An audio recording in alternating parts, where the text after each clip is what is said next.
Fala pessoal, beleza? Aqui é o Márcio Zancanelli. Eu gostaria de concluir aqui esse pequeno estudo bíblico da Palavra de Deus, a qual estamos falando aqui sobre os dois deveres universais do homem. Como eu estava falando no primeiro vídeo, qual é o nosso propósito de vida? As pessoas muitas vezes se perdem, pois não encontram o propósito de sua vida. E a Palavra de Deus no livro de Eclesiastes, capítulo 12, versículo 13, diz que o propósito de todo homem, de toda mulher, a essência do homem, consiste em temer a Deus e guardar os seus mandamentos. Porque Deus há de trazer juízo a toda obra, quer seja ela boa ou má. Inclusive, é um livro de grande sabedoria, a qual Salomão escreveu. No capítulo 11 também, nos traz preciosos conselhos, Nos diz assim: alegra-te, jovem, Eclesiastes, capítulo 11, versículo 9. Nos diz assim, um conselho de Salomão para os jovens. Alegra-te, jovem, na tua mocidade, e alegre-se o teu coração nos dias da tua mocidade. E anda pelos caminhos do teu coração, e pela vista dos teus olhos.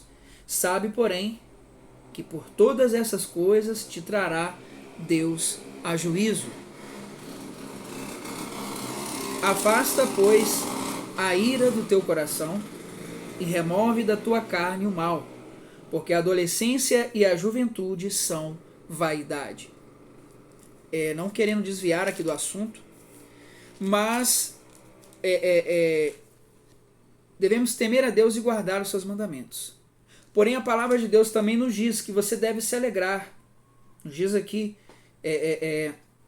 se alegrar na sua mocidade, andar pelos seus caminhos, os caminhos do seu coração. As pessoas sempre dizem, siga o teu coração, anda pela vista dos teus olhos. Só que aí depois ela traz um porém. Sabe, porém,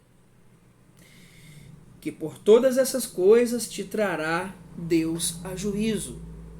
Ou seja, vem nos falando aqui que nós temos o livre-arbítrio, de que você deve se alegrar. Deus quer que a gente tenha uma vida plena. Você pode andar pelos caminhos do teu coração, porém a palavra de Deus nos diz que o coração do homem é enganoso. Há caminhos que ao homem parece direito, mas ao final são caminhos de morte. Muitas vezes as pessoas acham que a Bíblia é um livro ultrapassado e acabam adotando outras filosofias de vida que o afastam da palavra de Deus. E aí nos diz, anda pela vista dos teus olhos. Deixa a vida me levar, viva a vida como você quiser, sabe, porém, que por todas essas coisas te trará Deus a juízo. Ou seja, Deus irá cobrar de nós por nossas obras. E aí vem nos falando, adolescência e juventude são vaidade, tudo é passageiro.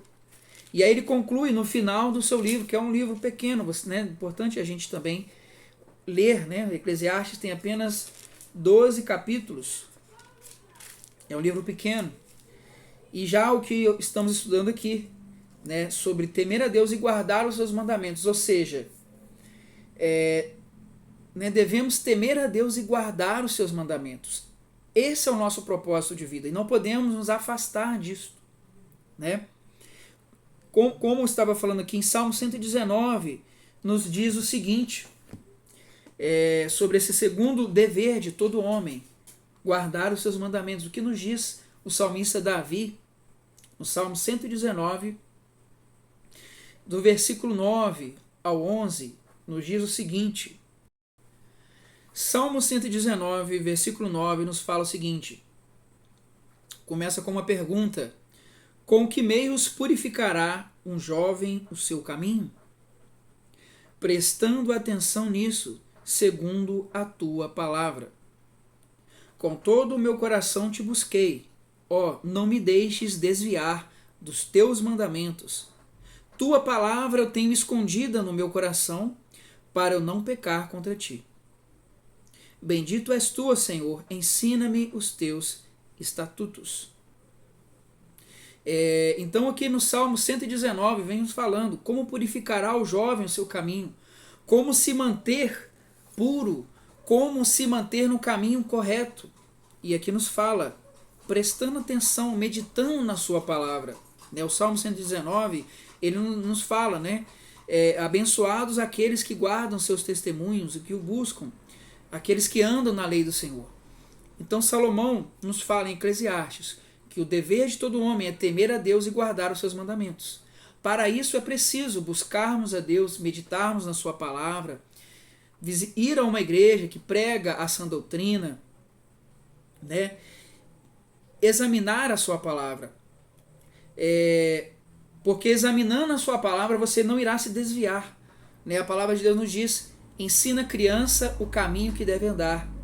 Né? Você como pai, como mãe, você ensina ao seu filho o caminho que ele deve andar, para que quando envelhecer não se desvie dele. Né? Ou seja, você dá ao seu filho educação. Quando crescer, durante a sua vida, ele vai ter a escolha se vai seguir o bom caminho ou não.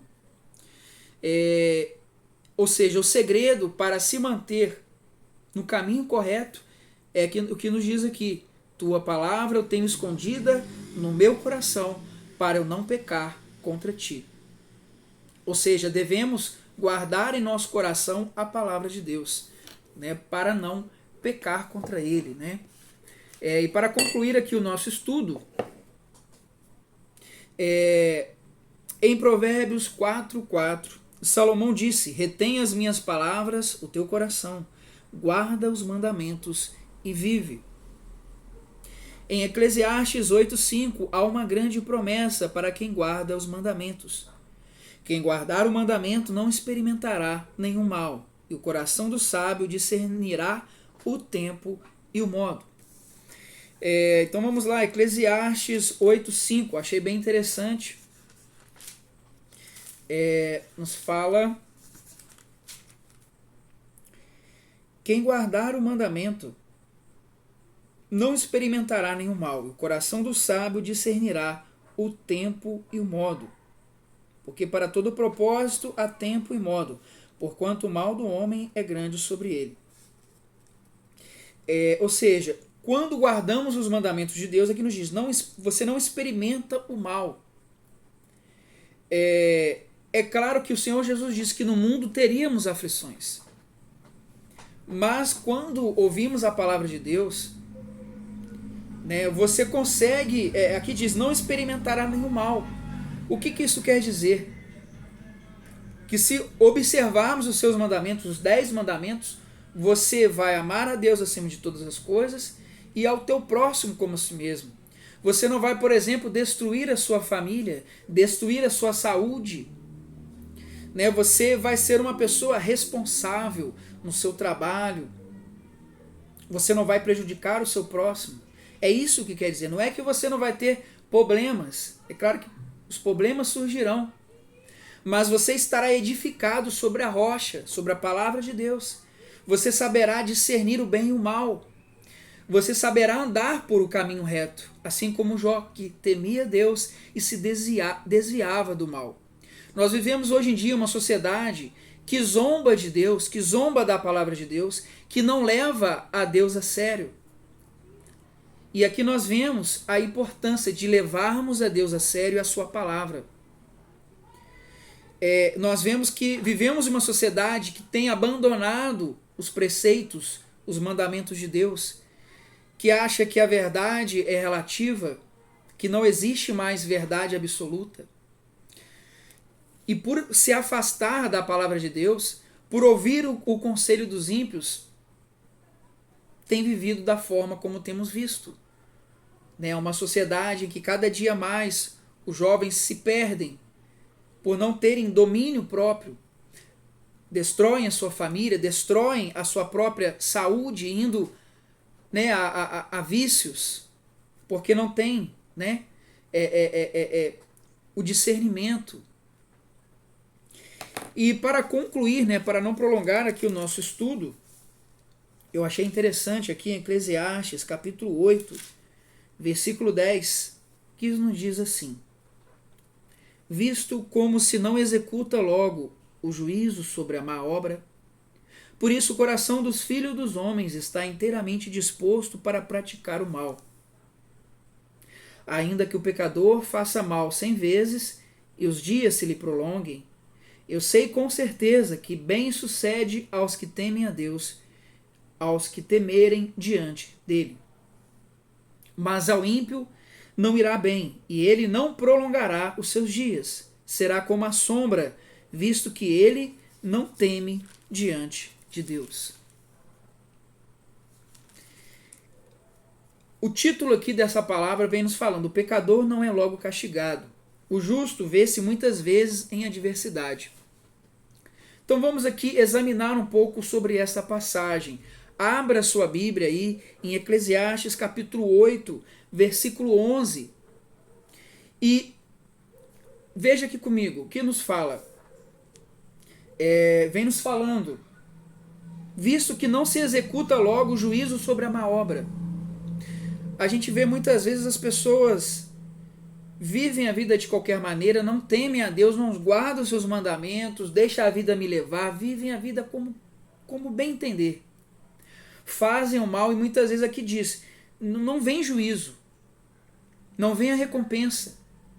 Né? A pessoa vive de forma desonesta, faz o mal, né? Aí aqui nos diz, como não se executa o juízo, como muitas vezes não há justiça. A gente vive, por exemplo, uma sociedade, o Brasil, por exemplo, vive a corrupção generalizada, né? O crime não é penalizado, não há justiça muitas vezes. E aí aqui nos diz assim, por isso o coração dos homens, vamos, né, está disposto para praticar o mal. Já que não há justiça, já que, né, a gente vê as pessoas agindo de forma desonesta e ainda assim se dão bem na vida, vamos viver a vida de qualquer maneira.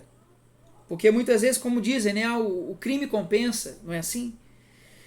Porém aqui nos diz, ainda que o pecador faça mal 100 vezes e se prolongue os dias, eu sei com certeza que o bem sucede aos que temem a Deus.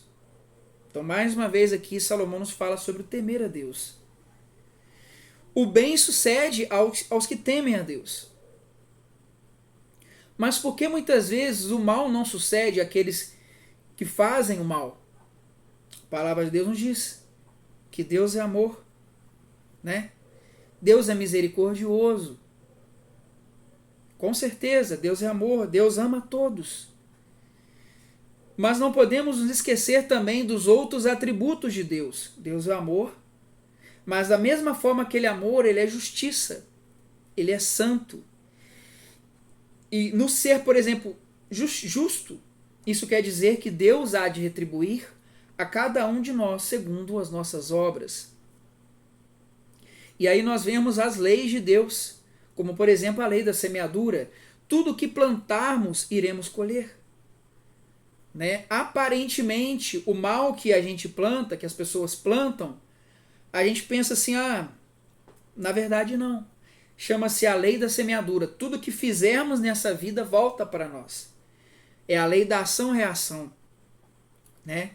Então nós vemos que a lei do Senhor ela é eterna. Deus não muda, a sua palavra não muda. Tudo que plantarmos, iremos colher. Né? Se você planta limão, você não vai colher abacate, você vai colher limão. Né? Então, o que ocorre muitas vezes é assim, Deus é misericordioso. A chuva, ela é sobre todos. Deus ama a todos. Mesmo aquele que está perdido, Deus quer salvar. Né? Ou seja, você que está afastado de Deus, da casa do Senhor, Deus ainda, a graça do Senhor ainda te alcança. Né? É o perdão de Deus. Desde que você se arrependa, desde que a gente se volte para Deus, né? Tanto que aqui nos diz,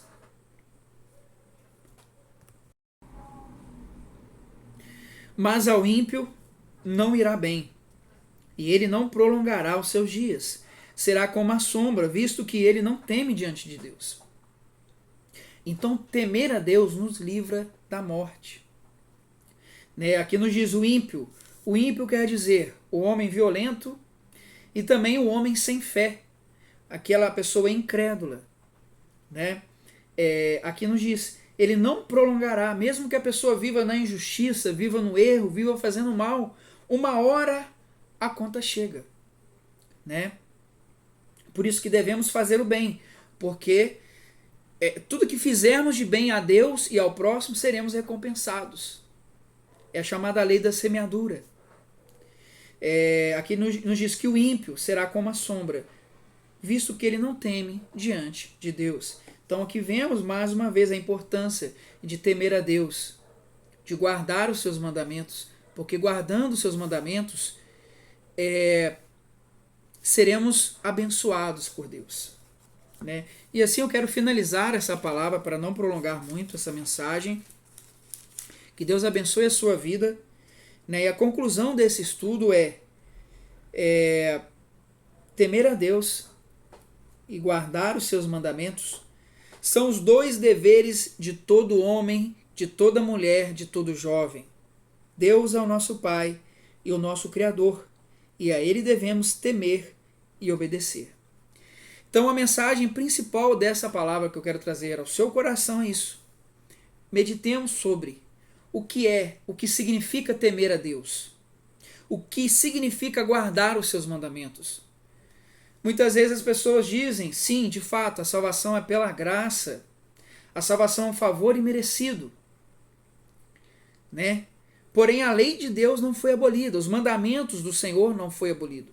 O Senhor Jesus nos disse que Ele não veio para abolir a lei, mas para cumpri-lo. Aí aqueles que pegam, né, o fim da lei é Cristo. Na verdade, a finalidade da lei é nos levar a Cristo. Os mandamentos do Senhor não são pesados, porque os mandamentos do Senhor é como aquela cerca, ela nos protege. Você pensa, por exemplo, as leis de trânsito, né? O cinto de segurança, para que servem as leis de trânsito? São para o nosso bem, elas mantêm a ordem, né? Os mandamentos do Senhor, os 10 mandamentos, a lei moral, o código de ética e conduta moral para nós é o que nos protege. As leis de trânsito, por exemplo, elas protegem você, porque você respeita o próximo, ele te respeita, e assim o trânsito ele corre em harmonia. E quando você quebra as leis do trânsito, você prejudica a si e ao próximo. Quando você excede o limite de velocidade, você coloca em risco a sua vida e a do próximo. Da mesma forma, os mandamentos de Deus são para nos proteger. Ah, você é cristão, você não pode isso, você não pode aquilo, você não pode nada. Pelo contrário, a lei do Senhor, ela é para nos proteger dos excessos, né? Tem aí os 7 pecados capitais. Então, por exemplo, né, a lei do Senhor, elas não mantém no caminho. A guardar os mandamentos quer dizer você preservar a sua vida, você ter domínio próprio, você respeitar o seu próximo, você amar a Deus. Isso vai prolongar a sua vida, né? Enfim, assim eu finalizo essa palavra. Que Deus abençoe a sua vida e até a próxima.